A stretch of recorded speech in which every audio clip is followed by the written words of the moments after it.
Hello everybody and welcome to an Age of Fantasy Skirmish Battle Report. High Elves versus Ghostly Undead.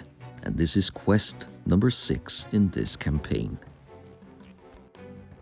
Haleth, the High Elf champion archer, has now escaped his captivity, but his 3 companions are still held captive by the evil Necromancer.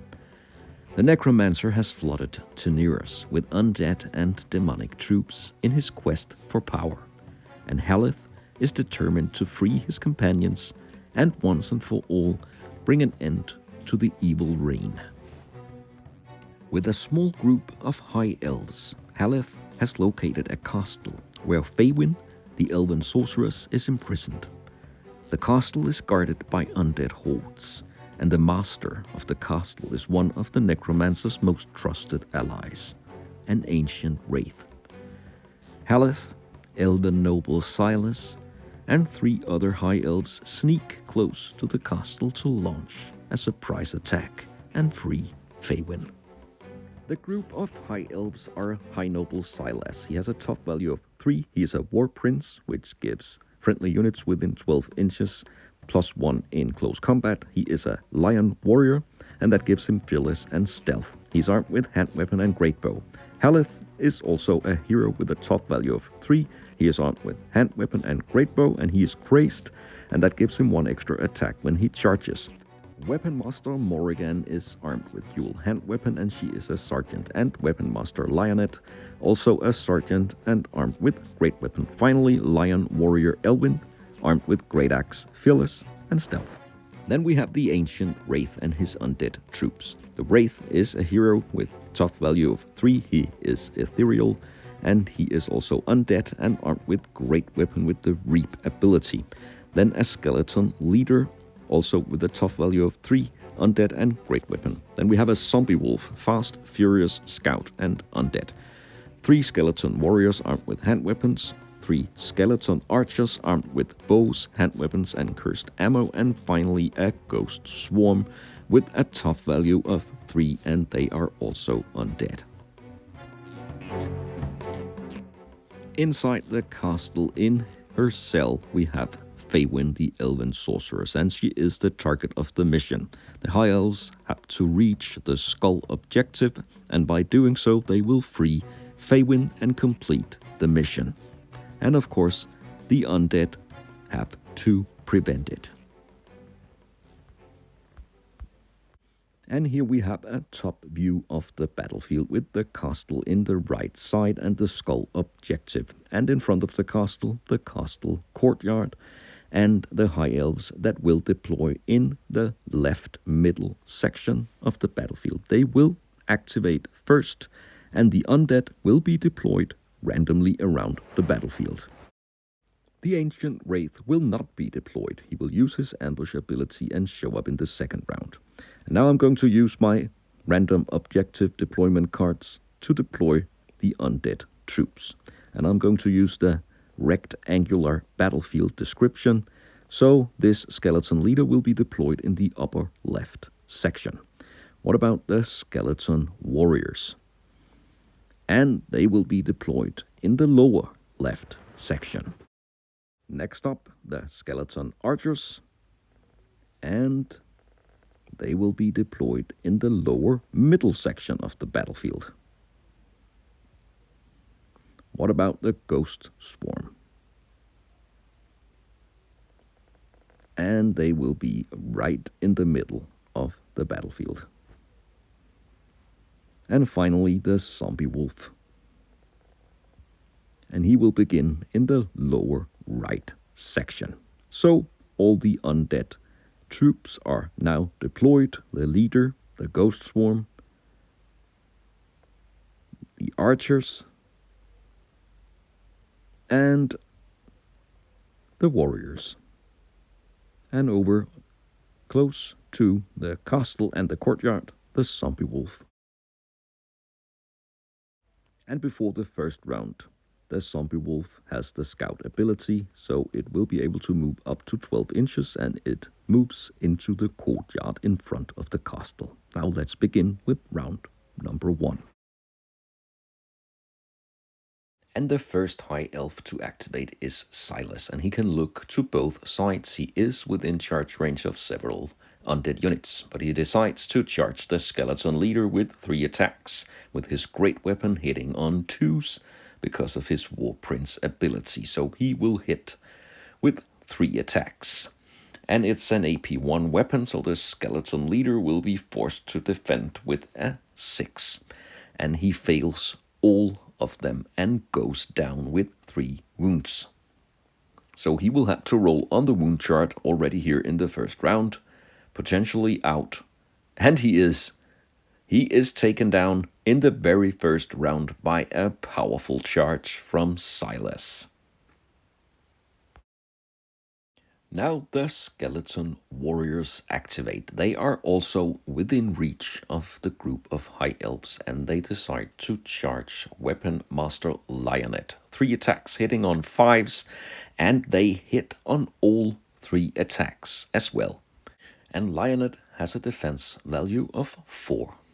So let's see. He will defend 1 of the 3 attacks, but 2 of them will hit, and he will take 2 wounds and go down. And now he will roll on the wound chart to see if he is stunned or he also leaves the battle in the first round. And with a roll of 3, he is stunned. Haleth activates next. He advances 6 inches, and from here he will have a shot at the skeleton archer units. They are in cover though, so he will fire 3 shots hitting on 5s. And he hits 1 of them. It's an AP1 weapon, so the skeleton will need a roll of 6.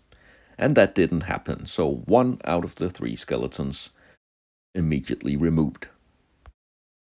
Now the Ghost Swarm activate, and they float towards Silas. They are ethereal and have the Strider ability, so they can easily pass hindrances like rocks, for example. They have 3 swarm attacks hitting on 4s, and 2 of them will hit Silas.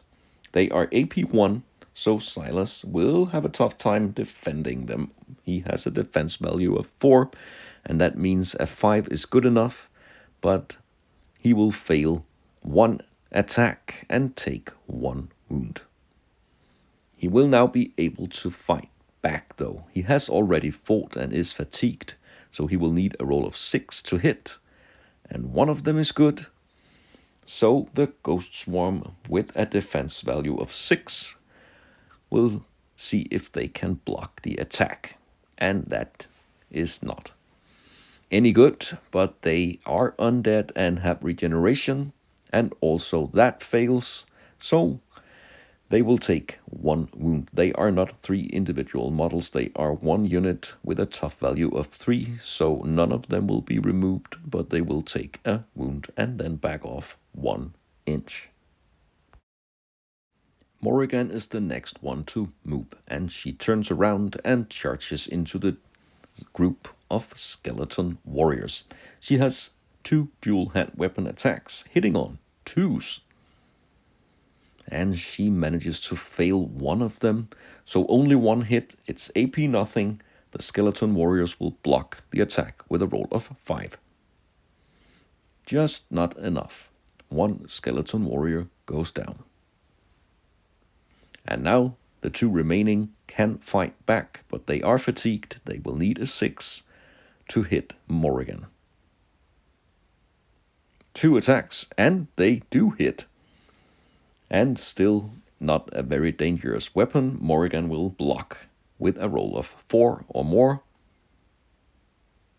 And no problems, she will defend the attack and then back off 1 inch. The zombie wolf moves forward. It's fast and it has a range of 16 inches, but it stays back to be out of charge range. And then the high elves move forward. Lion Warrior Elven moves all the way up to the courtyard, and he will most definitely try to reach the objectives in the next round, but he will have to pass the zombie wolf. and who knows what else. The skeleton archers, the two remaining, move out of cover and they fire at Haleth. They will need a 5 to hit, so a 6 is good, and Haleth will now block the attack. He needs a roll of 5, and he fails. So he will take 1 wound from the cursed arrows. And then Lionett, who was attacked early in the round and stunned, will get back on his feet. He cannot do anything else. And that concludes the first round. The undead finished first, so they will activate first in the second round. Elven has moved close to the castle courtyard. There is some heavy fighting in the left side of the battlefield, and Haleth and the skeleton archers fire arrows at each other. And now the ancient Wraith will appear. An ambush attack 9 inches away from the nearest enemy. And here he is. He will be able to activate first in the next round. Let's see if he does so.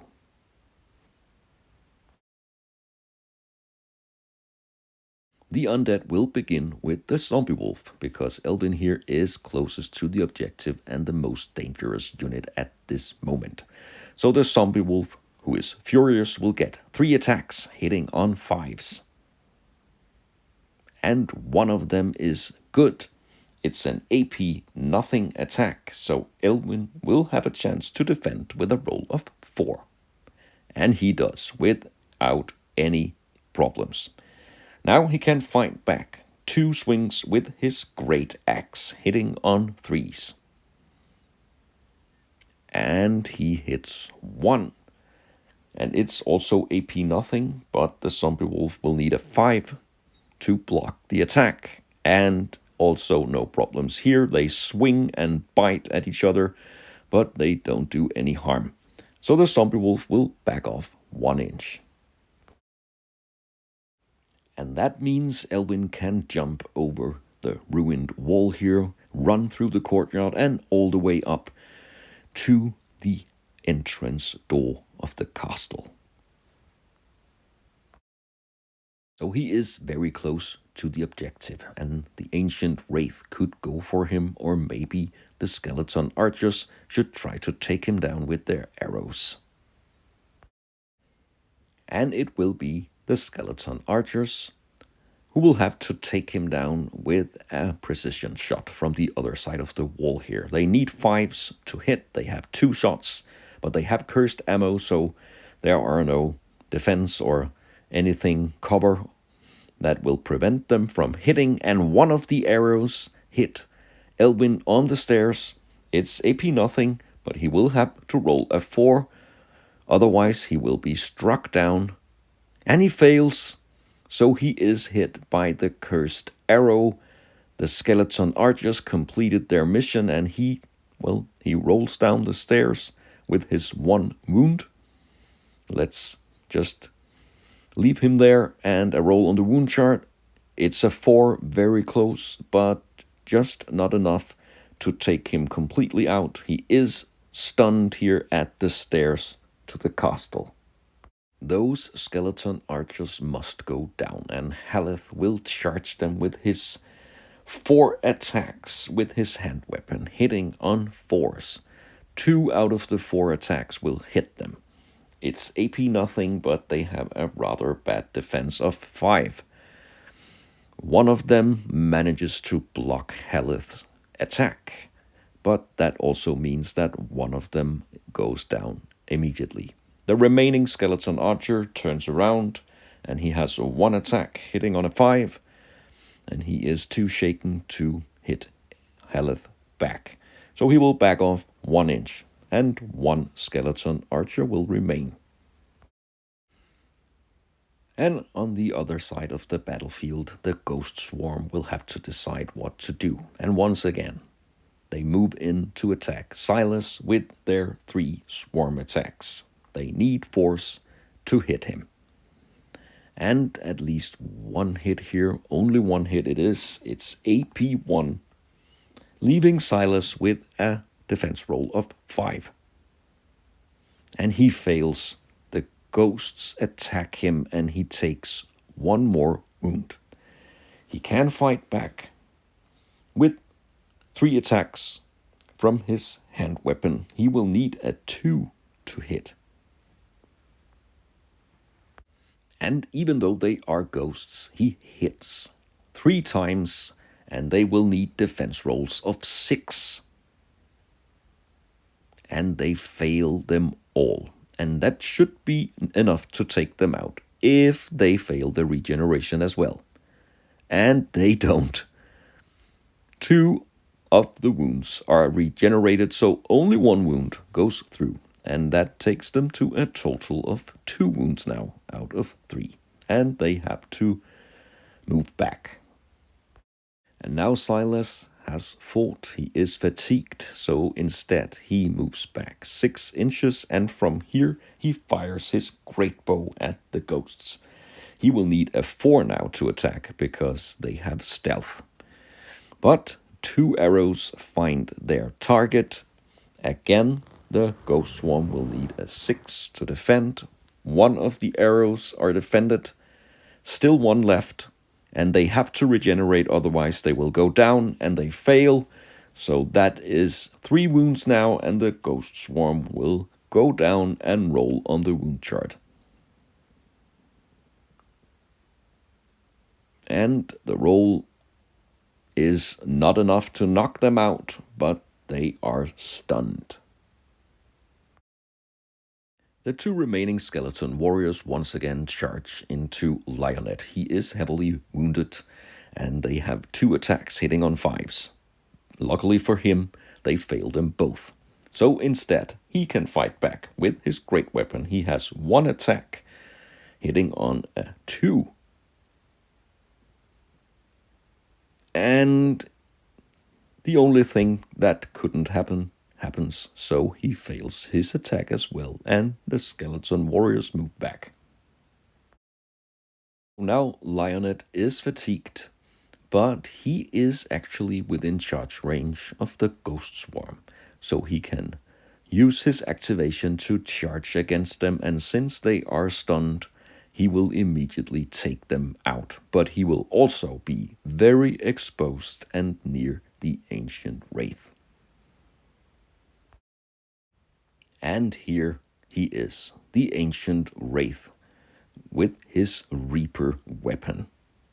And he charges against Lionett, and that could be fatal. He has 3 attacks, and it's an AP2 weapon, and he hits on 3s. So 2 hits, but it has the Reap ability, so if Lionett rolls a 1 for defense, and that is exactly what he does. So he blocks 1 of the attacks with a 6, and then he fails 1 wound, but he will receive 1 additional wound because of the Reap ability. So he goes down with not 3, but 4 wounds, and the roll on the wound chart, it's a 3, and that is more than enough to take him out. And that leaves Morrigan with the last activation of round number 2. And she will turn around and rush 12 inches towards the zombie wolf and charge it. And she will hit on rolls of 2, and the zombie wolf will block 1 of the attacks, so that means 1 hit, and it's enough to take it down. It only has 1 wound, so a roll on the wound chart is also needed. And with a 3, the zombie wolf is stunned. So at the end of round 2, none of the forces are down to half strength. Silas is heavily wounded, and he is near the skeleton warriors as well as the ancient Wraith. On the other hand, both Morrigan and Elven are closing in on the objective. And down here, Haleth and 1 remaining skeleton archer fight it out. Now let's see what happens in the 3rd round.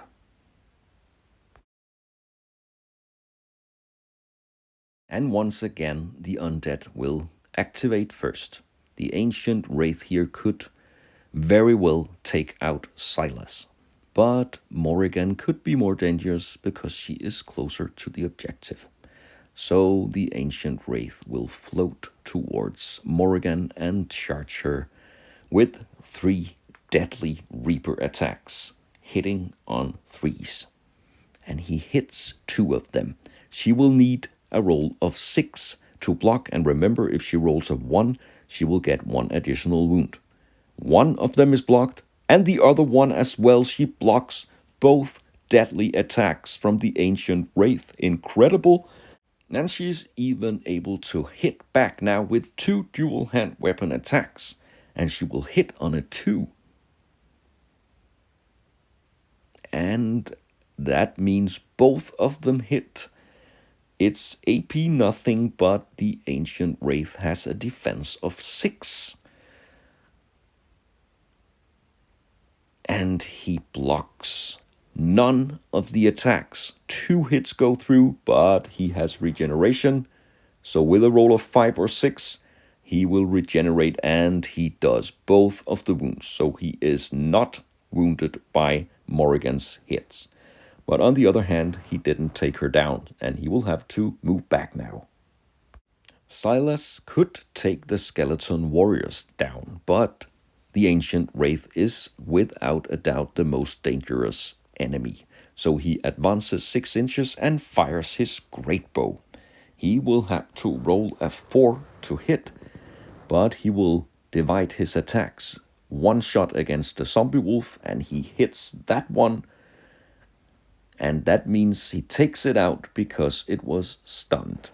And the ancient Wraith will receive 2 arrows from Silas, and he will need a 4 because of the stealth ability. But that doesn't stop him. He hits both of his arrows, and again a 6 is needed by the Wraith. He fails, so he will have to rely on his regeneration, and he regenerates 1 of the 2 wounds, and that means he takes a wound. So at least he is now wounded, but he is still standing. The skeleton archer will once again try with 1 of his precision shots, and if he hits the stunned Elven, he will take him out. He will need a roll of 5. And he fails this time. Elven is still stunned, but also still in the game. Haleth could take a shot at the ancient Wraith, but he instead decides to charge him because he will get 1 extra attack, and he is also within the 12-inch range of the War Prince ability of Silas, so he will have 4 attacks hitting on 3s against the ancient Wraith. That could be enough to eliminate him for good. And that's a solid roll. 3 attacks hit the ancient Wraith. Again, it will have to roll a 6 for defense. And even with regeneration, this could be too much for the Wraith. It will block 1 of the attacks, but still 2 hits. And let's see if it's able to regenerate any of them. The first one is not regenerated, and then it has to regenerate the second one, and it doesn't. So 2 hits, and that takes it to a total of 3 wounds now. And that means it goes down. A roll on the wound chart, it's a 1. The ancient Wraith is stunned. The High Elves have taken their most dangerous enemy out. The skeleton warriors now activate, and they are within 12 inches of Silas, so they can charge him. They have nowhere else to go if they want to do something, so 2 attacks hitting on 5s with their hand weapons. And they hit them both. Silas is once again hit. It's AP nothing, but he will have to defend on a 4. And he fails miserably. He takes 2 additional wounds, and he is down. He has a tricky roll on the wound chart now. With 4 wounds, he will have to roll pretty low. And he rolls a 1. Silas is stunned. Morrigan now has a golden opportunity to remove the Wraith from this battle. But she is also able to move really close to the objective. And she decides to turn her attention towards the mission objective, and she will be able to go inside the castle and be very close to the objective. And she is also in cover from any kind of arrows, and none of the enemy units are able to reach her. And Elven activates, and he gets back up on his feet, and that will be the end of the third round. It's not looking good for the Undead because they are now down to half strength. And that means the Ancient Wraith will leave the battle because he is stunned and will automatically fail any kind of morale test. And that also means none of the Undead forces will be able to reach Morrigan, and she will complete the mission, reach the objective, and free Faewynn from her prison. The remaining Undead forces flee into the night. The High Elf attack on the castle was a huge success, and now Faewynn and Haleth and the rest of the High Elves can continue their quest to free Galtrin and Raymond and reunite to take down the Necromancer and his forces for good. Thanks a lot for watching this battle report. I hope you'll join me for future bad rips.